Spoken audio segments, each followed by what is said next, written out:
মহাস্থানগড়। মহাস্থানগড় বগুড়া জেলায় শিবগঞ্জ উপজেলার করতোয়া নদীর পাশে অবস্থিত। মহাস্থানগড় বাংলাদেশের অন্যতম প্রাচীন পুরাকীর্তির মধ্যে একটি। প্রাচীনকালে এটি পূর্ণবন্ধন বা পূর্ণনগর নামে পরিচিত ছিল।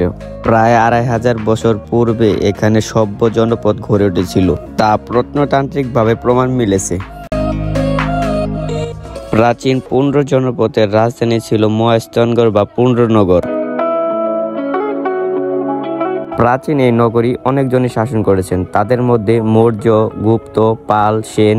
আর এই রাজাদের আমলে পুনঃপ্রতিষ্ঠিত রাজধানী ছিল এই মহাস্থানগড়। প্রাচীনকালে চীন, তিব্বত বিভিন্ন এলাকা থেকে বৌদ্ধ ভিক্ষুরা এখানে শিক্ষা লাভ করতে আসতেন।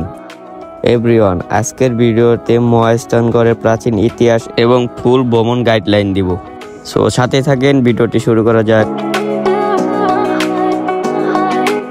হ্যালো এভরিওয়ান, আসসালামু আলাইকুম। দিস ইজ এমজেমিদুল, welcome to my another new video. So guys, আজকের ব্লগটা হচ্ছে ট্রাভেল ব্লগ মহাস্থানগড় নিয়ে। আজকের ডে ট্রিপটা শুরু করি আমি আমার ফ্যামিলির সাথে।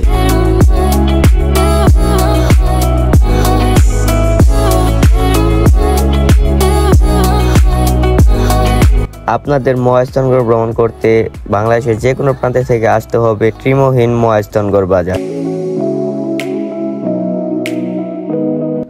আর আমরা মহাস্থানগড় বাজার থেকে জনপ্রতি 20 টাকা করে রিক্সা ভাড়া দিয়ে সরাসরি চলে যাই মহাস্থানগড় জাদুঘরের সামনে।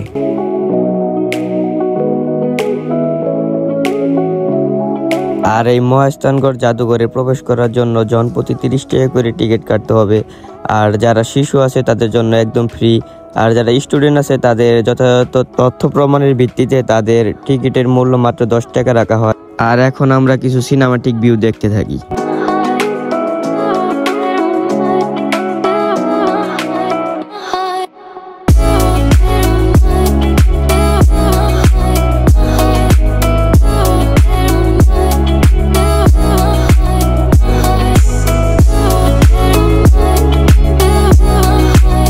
আর এই জাদুঘরের ভিতরে রয়েছে খোদাইকৃত দেবদেবীর মূর্তি, আরও রয়েছে নকশা করা ইট, পাথরের টুকরো এবং মূল্যবান পাথরের অলংকার। আরো নানা রকম প্রাচীন জিনিস সংগ্রহ করে রাখা হয়েছে এই জাদুঘরের ভেতরে। আর এই জাদুঘরের ভেতরে ভিডিও করা বা ছবি তোলা একদম নিষেধ। আমি হালকা একটু ভিডিও নিই আপনাদেরকে ধারণা দেওয়ার জন্য, তাও আমি কর্তৃপক্ষের সাথে যোগাযোগ করার মাধ্যমে ভিডিওটুকু। আর আমরা এখানে কিছু সময় ঘোরাঘুরি করে আমরা কোনো স্পটে তেমন সময় নষ্ট করি না, কারণ আমাদের হাতে সময় খুব কম ছিল।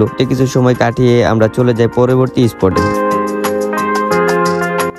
আমরা পরবর্তী স্পট হিসেবে রাখি গোবিন্দ ভিটাকে। আর এখানে প্রবেশ মূল্য মাত্র 10 টাকা করে সবার জন্য। গোবিন্দ ভিটা শব্দের অর্থ গোবিন্দ, হিন্দু দেবতা তথা বিশুর আবাস, কিন্তু বৈষ্ণব ধর্মের কোনো নির্দেশ এই স্থানে পাওয়া যায়নি। আর এখানে আমরা খুব কম সময়ই থাকি। আর গোবিন্দ ভিটা থেকে একটু সামনে গেলে দেখতে পারবেন জাহাজঘাট। আর জাহাজঘাটের প্রবেশ মূল্য মাত্র 20 টাকা করে জনপ্রতি। প্রত্নতত্ত্ববিদদের ধারণা এটি পঞ্চদশ শতকে নির্মিত হয়েছিল। আয়তনের দিক দিয়ে এই জাহাজঘাটটি 0.58 বর্গ কিলোমিটার। আর এই নদীর উপর দিয়ে জাহাজ চলাচল করত। আর এই বন্দর দিয়েই বাংলার মসলিন কাপড় বিদেশে রপ্তানি হতো।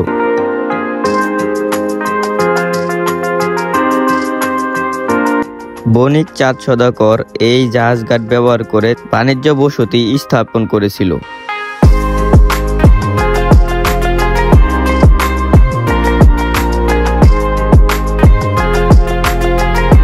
আর জাহাজঘাটের সামনে থেকে আমরা ছোট ভ্যান নিয়ে জনপ্রতি 30 টাকা করে আমরা সরাসরি চলে যাই বেহুলা লক্ষিন্দরের বাসাঘরের সামনে।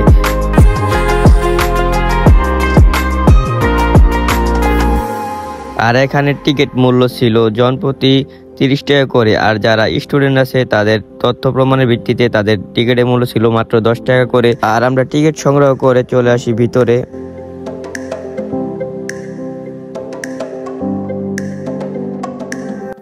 আর এখন আমরা এখানে সিনেমাটিক ভিউর পাশাপাশি এখানকার ইতিহাস জানার চেষ্টা করব।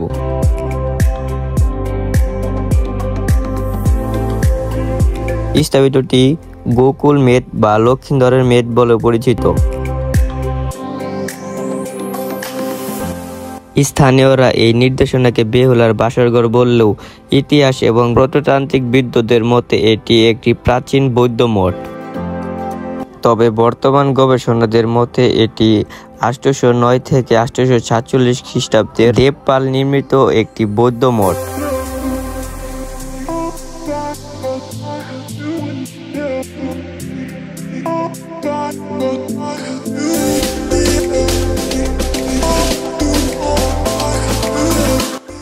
অনেকে বলে থাকে এখানে হয়েছিল বেহুলার বাসর, যা সেন যুগেরও অনেক আগে। চাঁদ সৌদাগরের পুত্র লক্ষিন্দরের স্ত্রী হচ্ছে বেহুলা।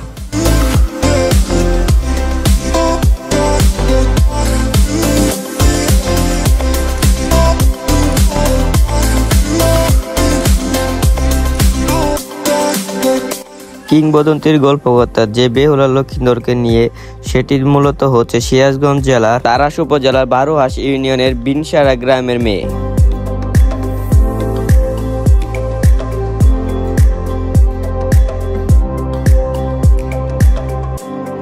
ওইখানকার ঐতিহাসিক এক জমিদার বাড়ির মেয়ে ছিলেন রূপে গুণে অধিকারী বেহুলা।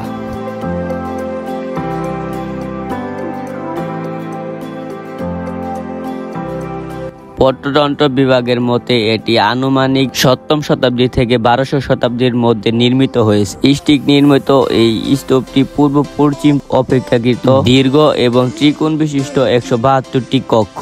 অকল্পনীয় এই কক্ষগুলো অসমতল।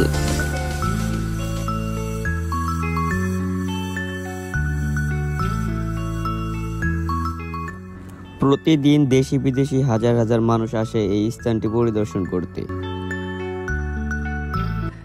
এই জায়গা তোমার কাছে কেমন লাগলো? আলহামদুলিল্লাহ, এই জায়গাটা খুব ভালো লাগছে। তো গাইস, এই জায়গাটা দেখেন কত ফুল। তো গাইস, ওর উপরে গেছিলাম আমরা, বাসরঘরটা দেখে আসলাম। তো গাই দেখেন আমরা টিকিট কিনেছি, আপনাদেরকে ফুলে দেখেছিলাম। মৃদু ভাই কিনে দিয়েছি।